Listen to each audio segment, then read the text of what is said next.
Let's see if this works. There we go. Is that correct?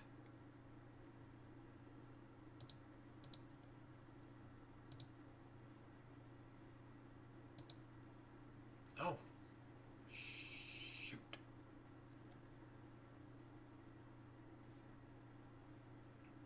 It's still called test stream.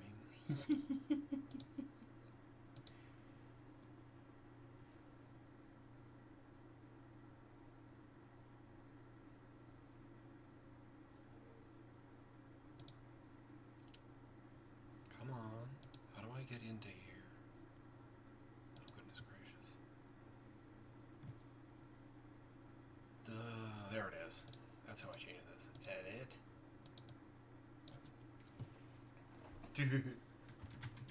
Daily. Daily Doodles.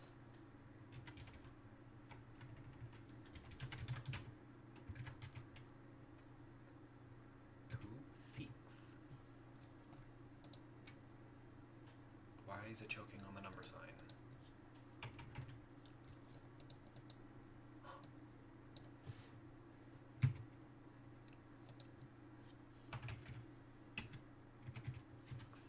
Do 6. Let's save. Ooh, Kagi goo. Thanks, YouTube. Everything is hard to find. Okay, shoot. Let me put some music on in the background. I'm pretty sure I'm live. Hello, everyone.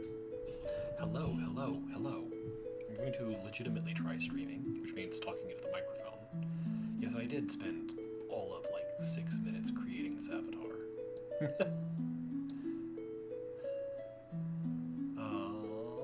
Set you down here.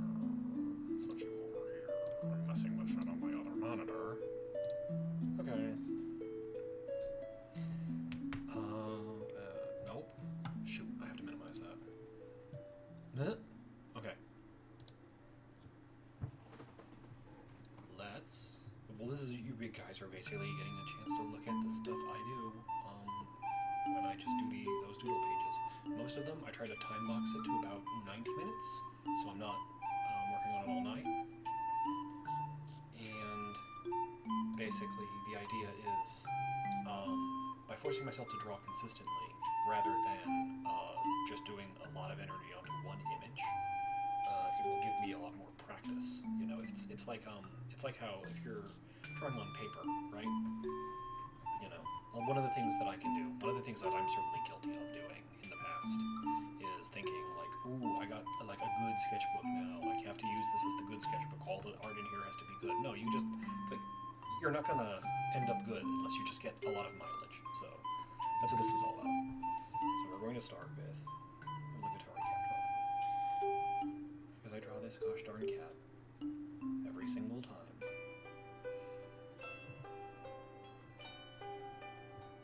She's my favorite thing to draw. She's a character who used to have a story to go with her, but now she's just like a thing I draw all the time. Ooh. You know why she's fun to draw? She's fun to draw because I get to do this.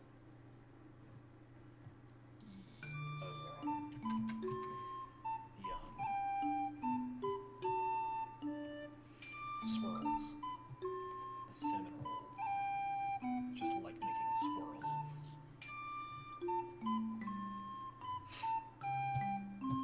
It's just fun. It's just fun to make swirls.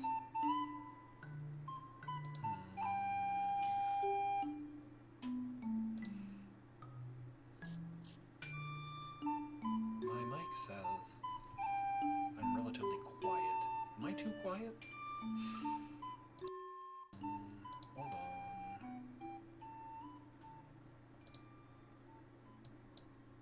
That's fine. I'll see how bad this looks. When I sort of wrap up the screen.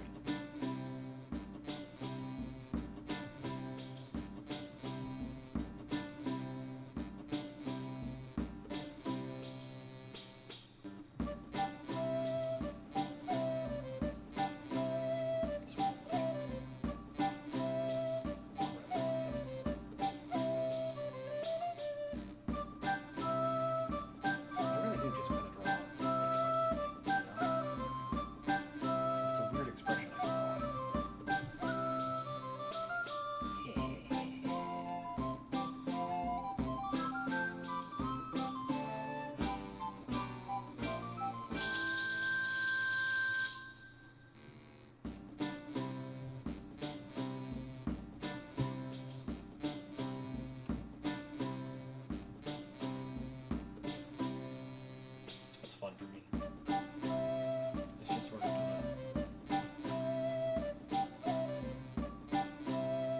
spirals. That's why when you look at the character that I wanted for this dude,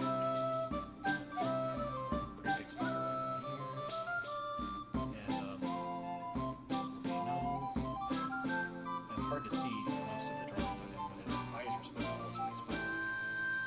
His eyes are supposed to also be spirals, but you just can't see it when I usually draw his eyes really small.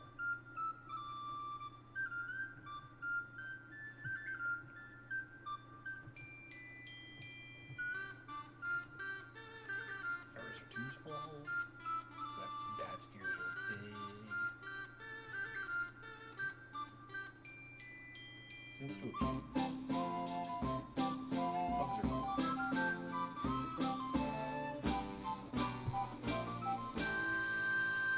Other limbs come off the thorax.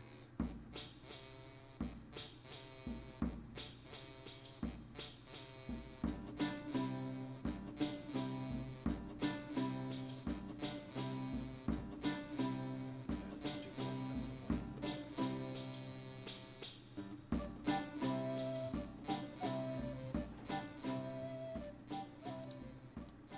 Oops. Nope. Gonna have to press spacebar for that.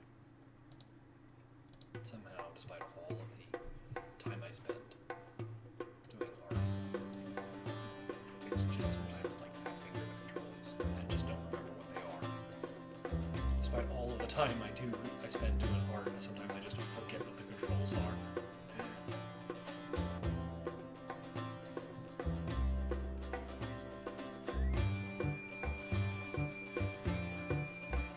I guess this stream is in part a test of my audio setup. I might need to go in and somehow figure out a way to make my microphone audio much louder, because way back in the day, I say way back in the day, it was last year, very early last year, where I was trying to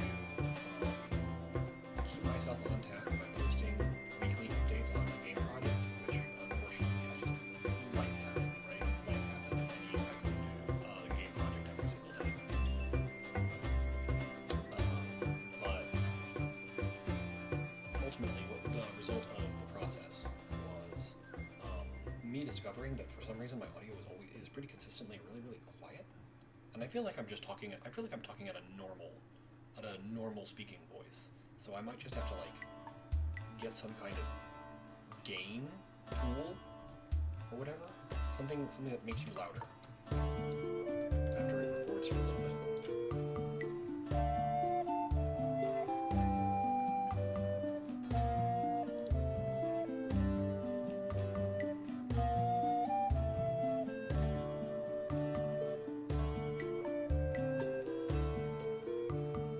Here's me trying to figure out technical things.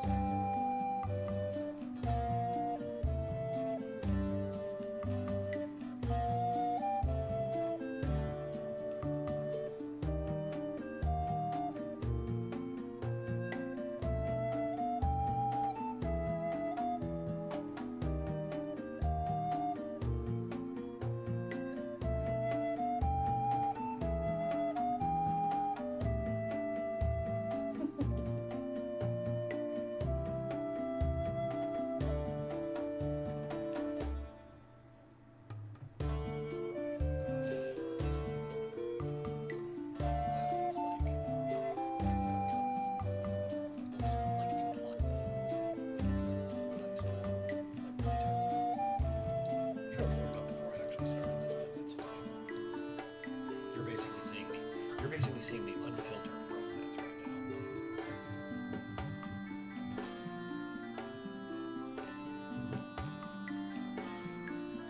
Another thing I end up practicing when I end up just doing what I feel like I need to warm up a little bit is I'll just stand sometimes, feeling out the shape of an eye, and just do it way too detailed. Close up of an eye.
you're having trouble thinking of something to draw, then I guess you just like play with your tool a little bit. Pick whatever brush you've been working with. Like this one is basically just a millimeter pen that I've been like for the past half hour or so just for funsies. I decided, I wonder how you make your own custom tips, and it's really easy, like the custom brush tips. And so I made like 5 of them because I wanted something that was crispy but was still, like if you zoom all the way in, you can see there's no anti-aliasing in here. So all this crispiness is something that is, like if I grab this and I shrink this down, right? Shrink it down, because the settings over here on the adjust position is hard edges. The setting is called nearest neighbor. You clear it down, and it's still crispy. It's still nice and crispy. Well, actually, I don't want that at all. So, I don't know. I've always liked people who can work entirely with line. I grew up a massive fan of black and white comics, especially. Some of the there were a bunch of newspaper comics that were like not very good, but the art was really impressive to me. And then there was ones that were actually good, like Calvin and Hobbes.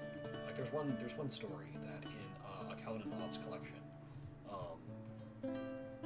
Watterson shared, where he said that he saw a dead bird and he felt like he wanted to pay respect to it, and so the topic of that one comic was Calvin and Hobbes finding a dead bird.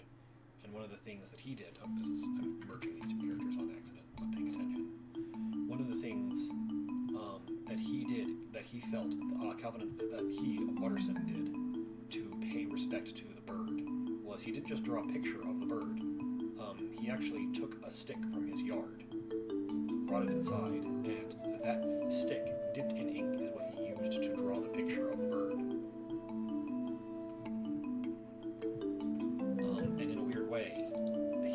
That was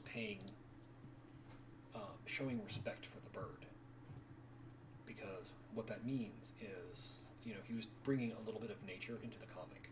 It was a very, very sort of dark moment in the life of like a young child, where they first have to confront the idea that animals sometimes pass away in nature. But he managed to make it a somewhat wholesome lesson in that particular comic. And he was always just like a really, really good inker. He had a very good sense of like space, like how to use the space of the panels in order to convey narrative. Like he would do these, like, again, this is an anecdote from one of his collections, but he actually is one of the people who had to fight constantly in order to have a non-standard format for the full-page Sunday strips.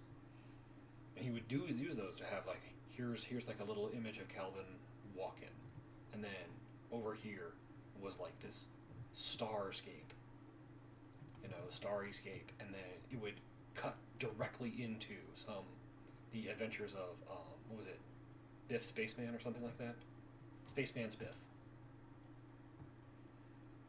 One of the comic projects I wanted to sort of see if I could wrap my head around this year is I had the script for it is like loosely outlined, but it's not really. I couldn't even tell you what the page count is because the script is that loose. It's almost literally just a bulleted list of the events I wanted to do. And it's one that I wanted to do basically entirely in black and white. Like you zoom in all the way, and it is just binary pen, like this. So one of the things I really wanna like experiment with is like here. This one's pressure sensitivity goes all the way down to 0, and so does the velocity. So if I just go, it just goes away. It's just gone. Using my shoulder, and you have this nice texture. And sort of taking that and building a very like crispy looking book. Like that. It's going to be one of those things where one of the big flaws I have as like a comic artist is it has been way too long since I've actually read any comics. Since I've really looked at comics, looked at comic art, and taken inspiration from comic art. So one of the things I'm going to have to do is exactly that, is take some comics, probably just spend some time reading them, and then probably spend about twice as long studying them, looking at panel layouts, the specific inking techniques that they go into. Because one thing I still haven't touched, I still haven't absolutely touched the screen tones. I don't know if I'm necessarily going to use any of those in this specific comic idea that I've been toying around with, the one that's going to be it's going to be pure black and white. But if I do end up using them, or even if I don't end up using them, it's going to be one of those things where you're going to want to make sure you have those skills on the off chance that you end up having to make use of them. Like you have a project which calls for them. It's almost always better to practice something that you end up not using and say, no, this isn't appropriate for my product. Like discarding something specifically because it's not appropriate for the project you're working on right now, than to completely discard, or rather completely avoid building a skill that could potentially be useful to you. Like and these quick little things I'm doing right now are basically just warm-ups to feel out perspective. That's not correct. This needs to come in more. But, yeah. And then you have the in-between of these two. And I apologize for the, I didn't come in here with a plan of what to draw, or a plan of what to talk about. I really did just say, you know what, if I'm going to try to present myself as an artist online, I'm going to have to familiarize myself with streaming, because basically that's, people like to watch live streams, so I'm going to have to familiarize myself with them.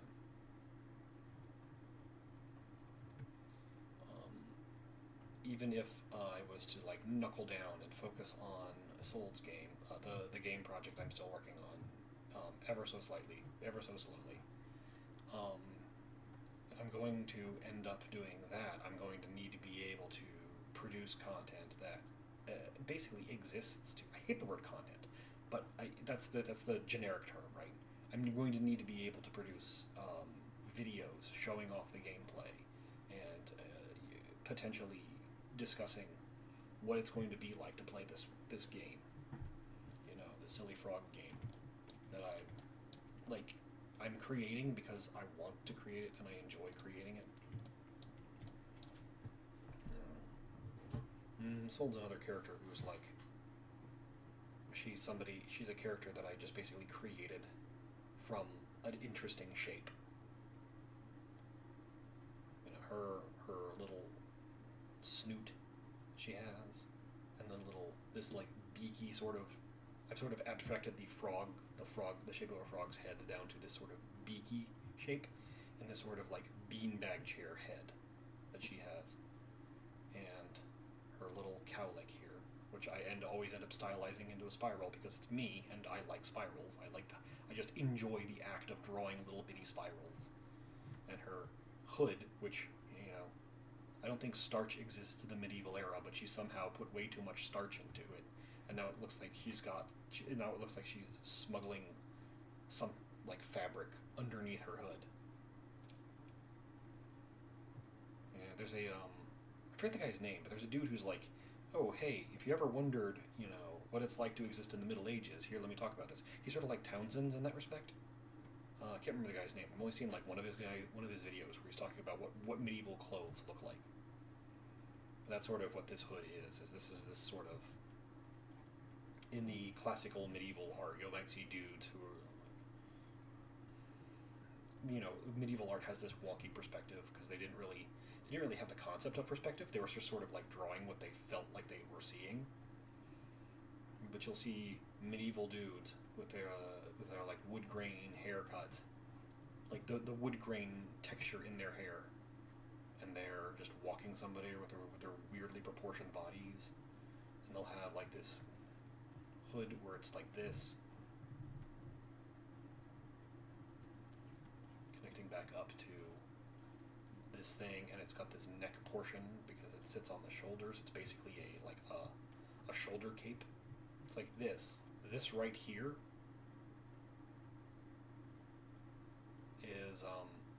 is what I sort of exaggerate and stylize in order to make this. You know, the joke is that basically that she's wearing rags because she's a thief. She lives on the streets. Her clothes are something she has stitched together from fabric that other people have thrown away for good reason. If she didn't heavily launder it, there would probably be like very, very unpleasant stains like vomit and stuff like that in these rags that she has cobbled together into an outfit. And this very skinny belt, and it's again one of those things where she's extremely skinny and the belt is way too tight. The clothes are baggy, and all of this is because none of it was actually selected by her to fit correctly. Big poofy pants that are like taped up, or not taped, tied or up at just above the thigh, at the like the mid thigh, and then I zoom out, and here's the leg. Here's the leg. She's like 40% leg. Like most of her height is leg. The entire rest of her body is significantly less than what goes into her legs. And that's why she's a platformer protagonist, because she can jump like this. Way over there. Boing. Boing.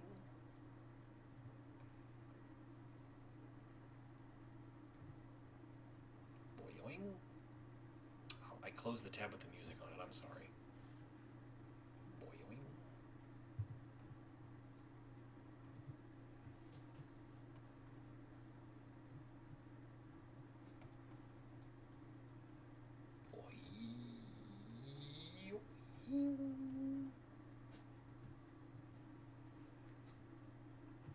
And like, if the intent was to just basically fill up the page, there you go. So scrunch all that down. I don't want to preserve some of it. Let's keep that at like, what's that say, 75%?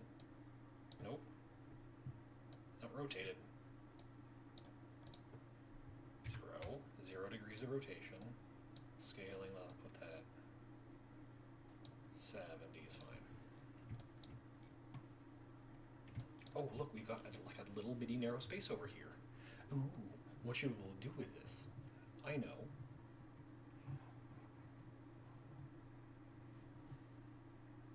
Here's the other end of the boing.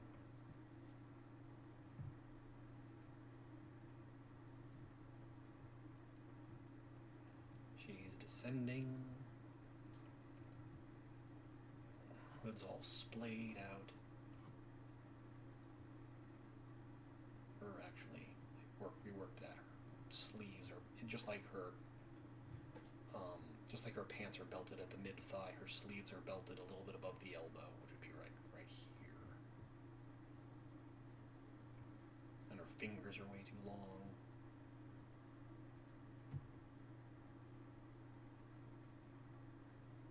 A little pouch on one side that holds all of the ill-gotten gains that used to belong to you. In the back of the cloak, other leg. And this is the yoing. In the boyoing. Forgot a little beaky face. Frog descending. And it's fine. It's fine.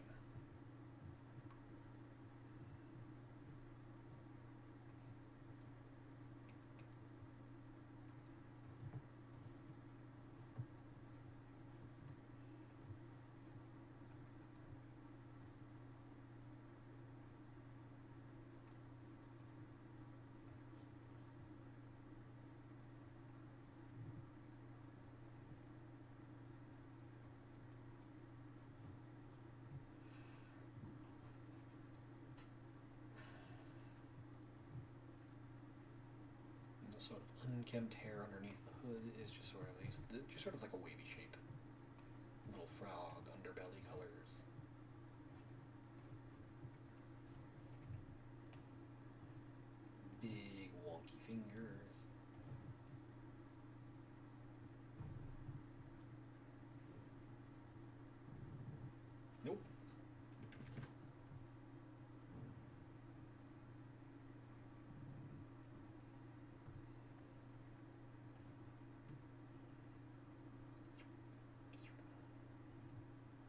It would be so difficult to like hold things when your fingers were so long that you could probably touch the bottom of, like you could touch your wrist just by bending your fingers slightly. Like, you have to bend your fingers all the way in order to like reach the little bottom of your hand right here.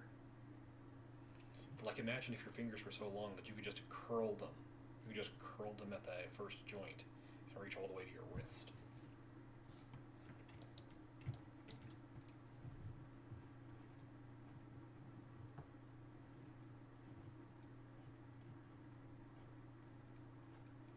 She can talk, and it's just me being silly. She doesn't actually is not actually stuck just croaking. She can in fact talk, but she is probably going to be written as basically a silent protagonist, just because that's. I mean, we can't take everything from the games that inspire us, and Sly was a very talkative person, raccoon.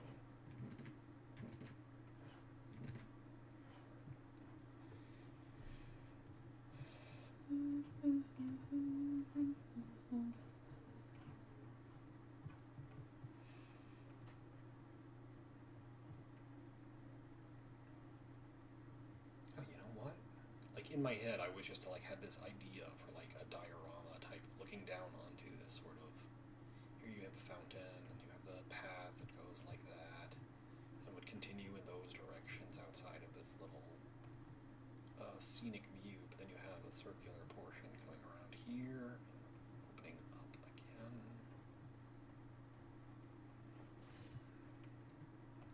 Like grasses or maybe bushes over here.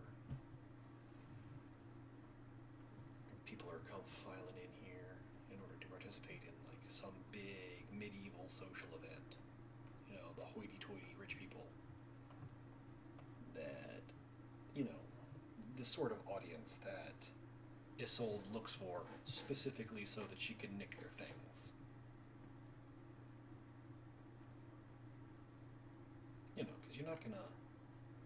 If your profession is professional taker away of things, you're not gonna bother with people who have like a spoon to their name, maybe a pocket watch. You're gonna go after the people whose like their house sits on 10 acres of land that is so big and so prosperous that they can afford to hire 30 or so people just to wait on them hand and foot, and then another handful of people to like harvest the food that grows there and sell it at market. And maybe you're like a big thing in the medieval era would have been shipping. You know, maybe your guy owns a shipping company and he is this sort of like incredibly stately manor is the result of owning a fleet of boats whose trade goods are so valuable that each week you're able to buy like a new horse. And I know that doesn't sound like much, but like horses are expensive, man. Like, and if you're able to buy a new horse every week, that's the medieval equivalent of being able to buy a new car every month. It's not a small amount of money. So you have this sort of this thing over here. We have the base of this sort of intimidating.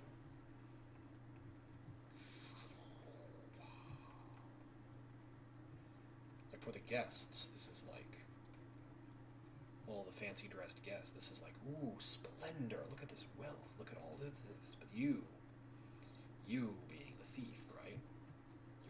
Your job as a thief is to scout this place out, you know, look around. And what you're looking for is a way in. That doesn't get you seen by anyone. You're looking for something that's like, oh, over here, is this a rose bush? No, it's a different kind of bush, one that doesn't have thorns. You know, if I needed a base of operations to like hide for a little bit, this bush right here I could crawl into, and as long as I was still, my breathing would be muffled by the sound of the fountain over here. Each of these windows looking out onto the thing, which ones are lit up will tell you. Again, you're looking for the valuables, which means you want to avoid the people who are not supposed to see you there, who know you're not supposed to be there. But of course, indoors at night, just make the pen bigger, you silly person. If it's indoors at night and you're looking out onto the manor grounds, you're going to have trouble seeing anything. This isn't the era of streetlights. It isn't even the era of gas lamps.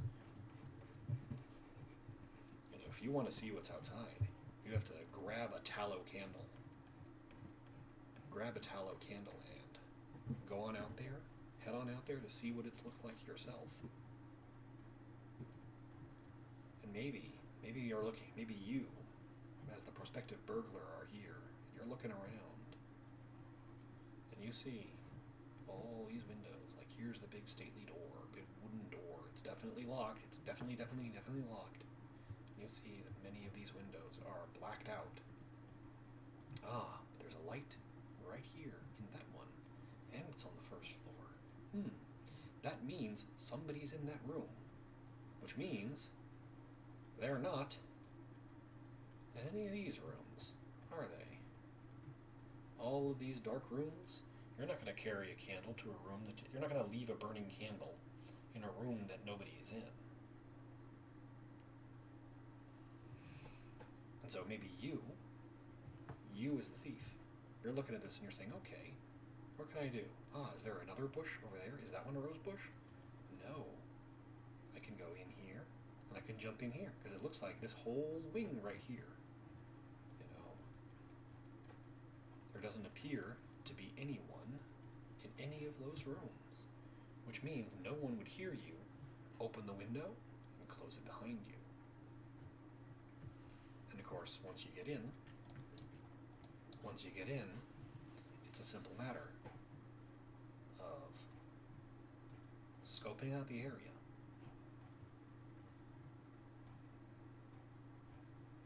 Scoping out the area so that you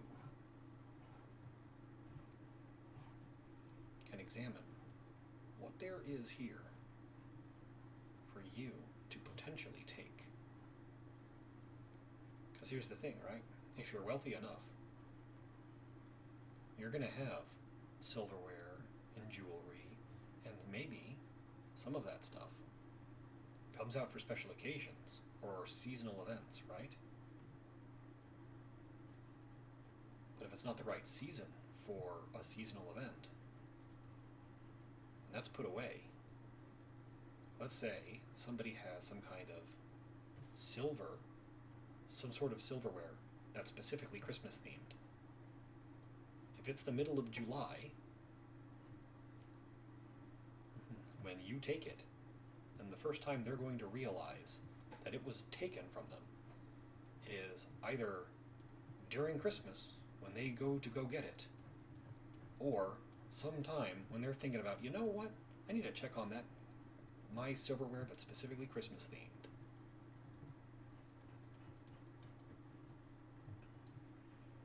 Just me.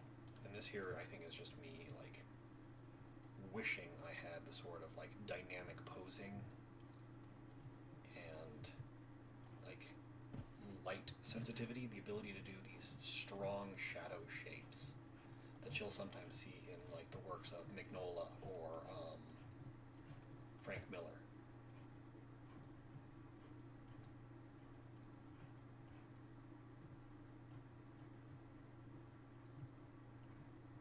Here you are, in the window, on the floor, scouting the area. And nearby, the only thing in the room with you is an unlit candle. A silver unlit candlestick, shimmering in the darkness, letting you know, tantalizingly, that it's there. I guess that's pretty much how I just do these daily Doodles pages. You pretty much saw the whole process. I just sort of go with my inspiration. I just I just sort of go with my inspiration, draw whatever feels interesting to me to draw at that moment, and that's about the size of it. Let's see. 38? Yeah, sure. I'll take that. Let's go take a look and see how this rendered. Goodbye, everyone.